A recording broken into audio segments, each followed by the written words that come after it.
کی سے اپڈیٹ کرتے چلے ہمارے بیورو چیف سید مندر شاہ کے مطابق سینئر صحافی پر قاتلانہ حملہ ملزمان تاحال گرفتار نہیں ہو سکی۔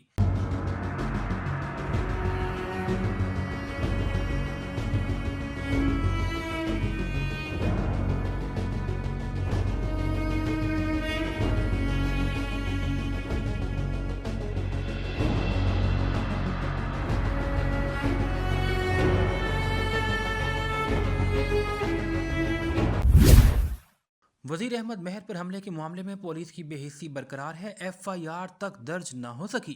گھوڑکی میں سینئر صحافی اور حقیقت نیوز کے روح رواں ریجنل یونین آف جرنلسٹ کے مرکزی صدر وزیر احمد مہر پر ہونے والے قاتلانہ حملے کے باوجود پولیس نے تاحال کوئی کارروائی نہیں کی۔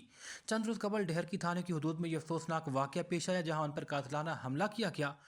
وزیر احمد مہر کو اس حوالے سے مسلسل دھمکی آمیز فون کال اور پیغامات بھی موصول ہو رہے ہیں۔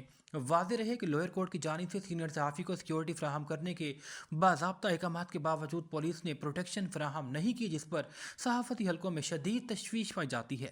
چند روز قبل صحافتی تنظیموں کی جانب سے پولیس کے ناروا رویے کے خلاف ایس ایس پی آفس گھوڑکی کے سامنے احتجاجی دھرنا دیا گیا، جہاں ایس پی گھوڑکی کے نمائندہ افسر نے متاثرہ فریق کے مطالبہ تسلیم کرنے اور فوری کارروائی کی یقین دہانی کروائی، تاہم تاحال عمل درآمد نہیں ہو سکا۔ اسی صورتحال پر وزیر احمد مہر، سید مندر شاہ اور رمضان شاہ نے سکھر کا وزٹ کیا ہے۔ صحافیوں کے وفود نے ڈی آئی جی سکھر سے ملاقات کی کوشش کی۔ ڈی آئی جی کی عدم دستیابی پر ان کے پی آر او کو باقاعدہ درخواست جمع کروا دی گئی ہے۔ بعد ازاں صحافتی تنظیموں، ہیومن رائٹس نمائندگان، وکلاء اور سماجی شخصیات سے طویل مشاورتی اجلاس کا انعقاد کیا گیا۔